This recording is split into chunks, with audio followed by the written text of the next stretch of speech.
په حدیث کې یو دم راغلی دی او هغه دم دومره قیمتي دم دی. رسول الله صلی الله علیه وسلم فرمایي دغه دم چې څوک په بیمار باندې وکرته ورچي نو الله رب العالمین به دې بیمار له صحت ورکړي، د ده دا مرض به الله رب العالمین ختم کړي.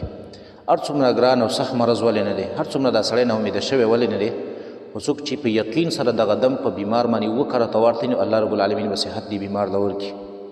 حدیث کې راځي عن عبد الله بن عباس رضی الله تعالی عنه عن النبي صلی الله علیه وسلم قال، عبد الله بن عباس رضی الله تعالی عنه فرمایي وی رسول الله صلی الله علیه وسلم فرمایلی دي من عاد مریضا، څوک چې یو بیمار خو له تفوس لورلی او داسې بیمار دی لم یحضره اجله، چې د زنکدن نه دی شروع، یعنی داسې بیماری باندې دی چې د دې بیمارۍ نه الله رب العالمین دته مرګ نه دی لیکلی. او فقال عنده، دا سړی د دې بیمار په خوا کې 7 مرات وکرته دا دم ورته چې اسأل الله العظیم رب العرش العظیم ان یشفیک، دا دم پې وکرته ورته نو رسول الله صلی الله علیه وسلم فرمایي الا عفاه الله من ذلك المرض، الله رب العالمین به دې بیمار له د دې مرض نه عافیت ورکي، الله به خلاص کړي د دې بیمارۍ نه، الله رب العالمین به صحت ورکي. او دا حدیث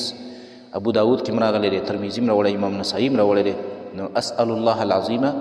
رب العرش العظیم ان یشفیک، دا یو بهترین او آسان کلمات دي چې څوک په بیمار باندې وکرتي په یقین سره ورتي الله رب العالمین به دې بیمار له صحت ورکي.